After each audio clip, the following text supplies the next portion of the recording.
Aditzaldentzat izango dira gure oraingo abestiak,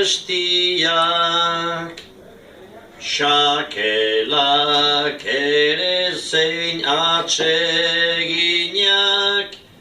bere putzutan bustiak.